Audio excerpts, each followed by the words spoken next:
റീനീറ്റ് announce ചെയ്തപ്പോ എനിക്ക് വിളിച്ച് പറഞ്ഞൊക്കെ എനിക്കാക്കാം ഞാൻ പെട്ടെന്ന് ഒരു ഒന്നുമില്ലായിരുന്നു, ഒരു ഫീലിംഗ് ഒന്നുമില്ലായിരുന്നു. പിന്നെ കുറച്ച് കഴിഞ്ഞ് ബയോളജി എടുത്ത് ഞാൻ ആദ്യം വായിക്കാൻ, അപ്പൊ ഇങ്ങനെ ഒന്നും ഓർമ്മയില്ല, ഒന്നും വരുന്നില്ല മൈൻഡിലേക്ക്.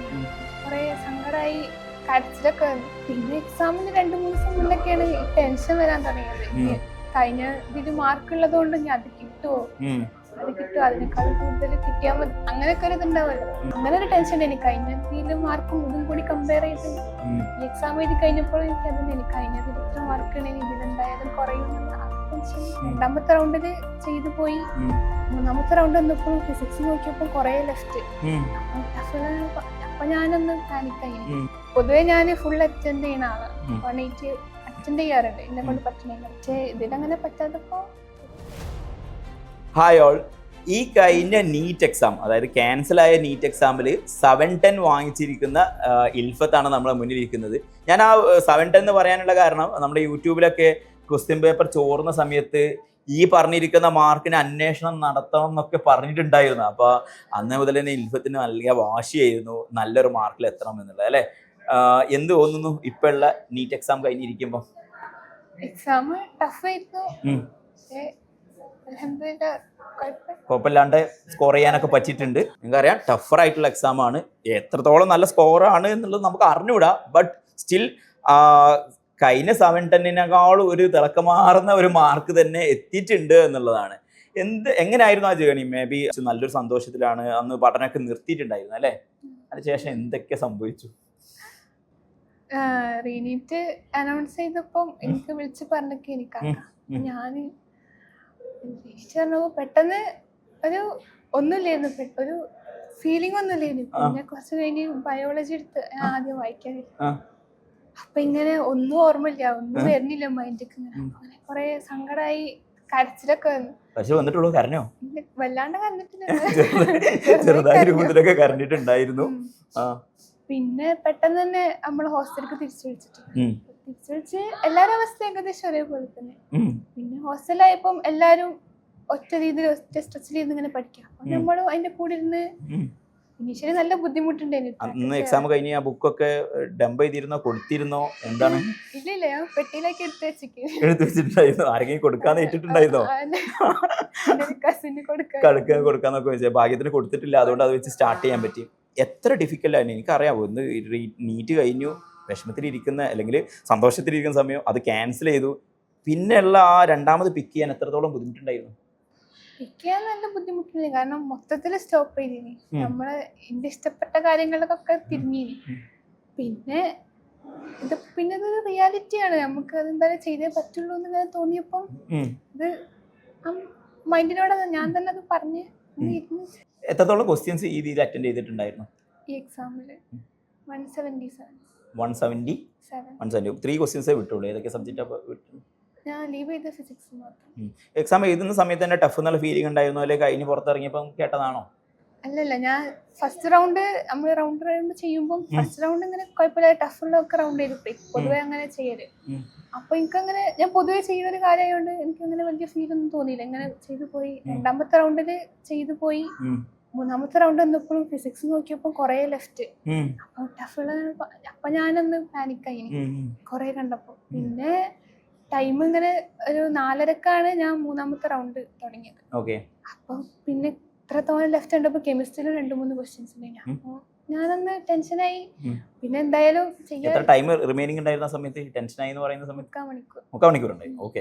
അപ്പൊ 2 റൗണ്ട് കഴിഞ്ഞിട്ടും 45 മിനിറ്റ്സ് ബാക്കി ഉണ്ടായിരുന്നു. പക്ഷേ അത് ടഫുള്ള ക്വസ്റ്റ്യൻസ് ആണ്. അപ്പൊ ചെയ്യാന് ചിലതൊക്കെ ചെയ്ത് അവസാനത്തെത്തിയിട്ട് ഒരു സ്റ്റക്ക് ഫീൽ ചെയ്തു. ഞാൻ അവിടെ ലീവ് ചെയ്ത് പിന്നെ അടുത്ത പോയി പിന്നെ വരുമ്പോഴത്തേനും ചിലപ്പോ ഇത് റെഡി ആവും, ചിലപ്പോ റെഡി ആയില്ല. അങ്ങനെ ചെയ്ത് പോയപ്പോ ചിലതൊക്കെ നമ്മളിങ്ങനെ കാൽക്കുലേറ്റ് ചെയ്ത് ഗസ് ചെയ്യാൻ പറഞ്ഞിനി. അങ്ങനെ ഇങ്ങനെ ആലോചിച്ച് എന്തൊക്കെ കൊടുക്കാൻ പറ്റും അതൊക്കെ.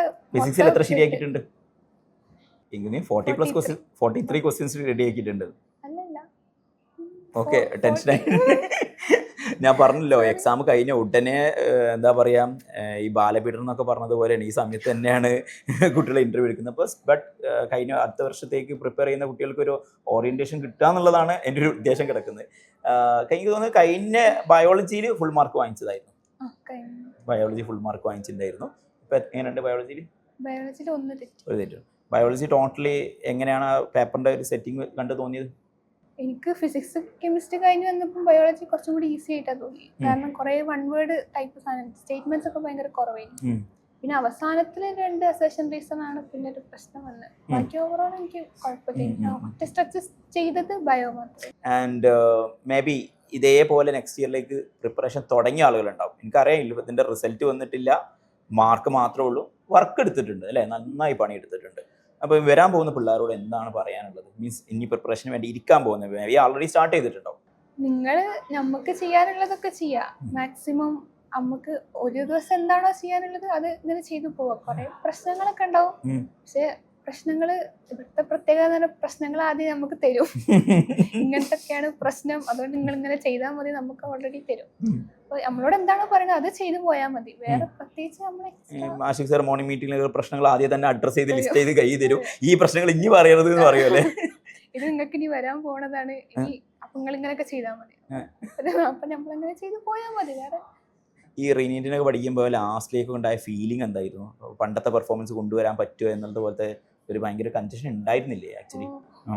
അത് അവസാനത്തെ മടുത്തിന് നന്നായിട്ട്, ഇതൊന്ന് കഴിഞ്ഞ് കിട്ടിയാൽ മതി അങ്ങനെ ഒരു ഇതിലെത്തിന്. പിന്നെ എക്സാമിന് 2-3 ദിവസം മുന്നൊക്കെയാണ് ഈ ടെൻഷൻ വരാൻ തുടങ്ങിയത്. കഴിഞ്ഞ ഇതിൽ മാർക്ക് ഉള്ളത് കൊണ്ട് ഞാൻ അത് കിട്ടുമോ, അതിനേക്കാൾ കൂടുതൽ കിട്ടിയാൽ മതി, അങ്ങനെയൊക്കെ ഒരു ഇതുണ്ടാവുമല്ലോ. അങ്ങനെ ഒരു ടെൻഷൻ എനിക്ക് കഴിഞ്ഞതിൽ മാർക്കും ഇതും കൂടി കമ്പയർ ചെയ്ത് ഈ എക്സാം എഴുതി കഴിഞ്ഞപ്പോൾ എനിക്ക് അതൊന്നും എനിക്ക് കഴിഞ്ഞതിൽ ഇത്ര മാർക്ക് ഉണ്ടെങ്കിൽ ഇതിലെന്തായാലും കുറയും എന്നുള്ള ആ ടെൻഷൻ. എനിക്ക് തോന്നുന്നു കൂട്ടുന്ന സമയത്ത് 650 തന്നെ ക്രോസ് ചെയ്യുന്ന എക്സ്പെക്ട് ചെയ്തിട്ടില്ലായിരുന്നു. ഒരുപാട് സന്തോഷം. അത്ര എക്സ്പെക്ട് ചെയ്തില്ലേ. ഞാൻ കുറെ ഈ കാൽക്കുലേറ്റ് ഞാൻ ഗസ് ചെയ്തിട്ടുണ്ടായിരുന്നു. അപ്പോൾ അത് തെറ്റും വിചാരിച്ചു ഞാൻ കുറെ, പക്ഷെ എന്തായാലും ശരിയായിട്ടുണ്ട്. അത് എനിക്ക് തോന്നുന്നത് അത് നിങ്ങൾ എത്രത്തോളം സ്ട്രോങ് ആയി പ്രാക്ടീസ് ചെയ്തു എന്നുള്ളതുകൊണ്ടാണ് അല്ലേ? ലാസ്റ്റിലേക്കൊക്കെ ഒരു ഹ്യൂജ് നമ്പർ ഓഫ് ചാപ്റ്റേഴ്സ് ഒക്കെ കുറച്ച് ദിവസം കൊണ്ട് റിവൈസ് ചെയ്തില്ലേ? അപ്പോൾ അതിനൊക്കെ നിങ്ങൾ ചെയ്തിരിക്കുന്ന എഫേർട്ടിന്റെ ഔട്ട്കം ആണ്. ഫാക്കൽറ്റീസിന്റെ എന്തെങ്കിലും പോയിന്റ് സ്പെഷ്യലായിട്ട് എടുത്ത് പറയാൻ പറ്റുന്ന എന്തെങ്കിലും കാര്യങ്ങളുണ്ടോ? ഐ മീൻ അവർ പഠിപ്പിച്ചു തന്ന പാർട്ടിൽ കുറച്ചുകൂടി യൂസ്ഫുൾ ആയത് എന്ന് തോന്നുന്നത്? ഫിസിക്സ് കെമിസ്ട്രി ബയോളജി ഒക്കെ എടുക്കുകയാണെങ്കിൽ ഫിസിക്സിന്റെ കേസിൽ അനൂപ് സാറൊക്കെ കുറച്ചുകൂടി ടഫായിട്ടുള്ള ക്വസ്റ്റ്യൻസ് പ്രാക്ടീസ് ചെയ്യിപ്പിച്ചേ. അനൂപ് സാർ എപ്പോഴും നീറ്റ് മെയിൻസ്, നീറ്റ് അഡ്വാൻസ്ഡ് അങ്ങനെ 2 ലെവലുണ്ട്, അതുകൊണ്ട് നിങ്ങൾ നീറ്റ് മെയിൻസിന് പ്രാക്ടീസ് ചെയ്ത് അഡ്വാൻസ്ഡ് അങ്ങനത്തെ സാറ് പറയാറ്.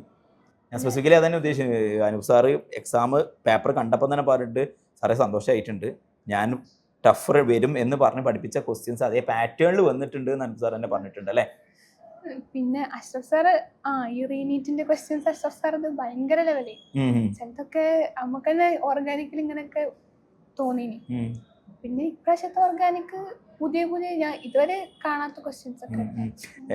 അതിന് മുന്നേ വന്ന് നമ്മുടെ പ്രാക്ടീസ് ക്വസ്റ്റ്യൻസ് വെച്ച് നോക്കുന്ന അതേ ലെവലിൽ തന്നെ ആയിരുന്നു നീറ്റ് ചോദിച്ചെന്നാണ് പറയാല്ലേ? ടൈം എങ്ങനെ ലാസ്റ്റിലേക്ക് 45 മിനിറ്റ്സ് ഉണ്ടായി എന്ന് പറഞ്ഞു, എന്നാലും ഒരു 3 മണിക്കൂർ 15 മിനിറ്റ് കിട്ടിയതിന്റെ യൂസ്ഫുൾനെസ് ഉണ്ടായോ? അത് ടഫ് ആയതുകൊണ്ട് എക്സാം അത് മൊത്തം യൂസ് ചെയ്തത്. പിന്നെ അങ്ങനെ ടൈം എക്സ്ട്രാ കിട്ടിയതായിട്ട് തോന്നിയിട്ടില്ല. കാരണം പൊതുവെ ഞാൻ ഫുൾ അറ്റൻഡ് ചെയ്യുന്ന ആളാണ്. 180 അറ്റൻഡ് ചെയ്യാറുണ്ട് എന്നെ കൊണ്ട് പറ്റണേലും. പക്ഷെ ഇതിലങ്ങനെ പറ്റാത്തപ്പോ ഒരു ചെറിയ ഈ മെഡിക്കൽ ഫീൽഡിലേക്ക് പോകുന്ന ആഗ്രഹം ഏത് ക്ലാസ് മുതൽ സ്റ്റാർട്ട് ചെയ്തിട്ടുണ്ട്? മറ്റേ ചെറുപ്പത്തിൽ എല്ലാവർക്കും ഉള്ള പോലെ തന്നെ അങ്ങനെ തുടങ്ങിയതാണ്. പിന്നെ ഞാൻ ഈ മെഡിക്കൽ ഡ്രാമാസ് കാണാൻ ഭയങ്കര ഇഷ്ടം. ഏതാണ്? മെഡിക്കൽ ഡ്രാമാസ് ഒക്കെ കാണാറുണ്ട്. ഏതാണ്? അതില് ഇങ്ങനെ കൊറിയൻ ടൈപ്പ്. അപ്പൊ അതിലിങ്ങനെ കാണുമ്പോൾ ഭയങ്കര ഒരു ഇതാ.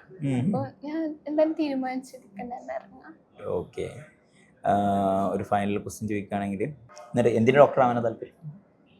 ഇപ്പം സർജറി സർജൻ ആവാനുള്ള താല്പര്യം. ഡിഫറെൻറ്റ് കൈൻഡ് ഓഫ് സർജൻസ് ഉണ്ട്. ആണെങ്കിൽ ഡെലിവറി എടുക്കുന്ന ഡോക്ടർ ആസ് എ സർജനാണ്. OBG അതായത് ഗൈനക്കോളജിസ്റ്റ് എന്ന് പറയുന്നത് എനിക്ക് താല്പര്യമില്ല, ജനറൽ സർജനാണ്. But it's too immature. നമ്മൾ നേരത്തെ തന്നെ പറഞ്ഞു വെക്കാന്നുള്ളതാണ്. ഞാനൊരു എന്താ പറയുക കംപ്ലീഷൻ സൈക്കിൾ അങ്ങനെ ക്വസ്റ്റ്യൻ ചോദിച്ചെന്നുള്ളൂ. ഒരുപാട് വർഷങ്ങൾ കഴിയാനുണ്ട്, ഒരുപാട് ലോങ് ജേണിയാണ്. ഈ ഒരു എന്തൂസിയാസം എപ്പോഴും കീപ്പ് ചെയ്യാൻ പറ്റട്ടെ എന്ന് വിഷ് ചെയ്യുന്നു.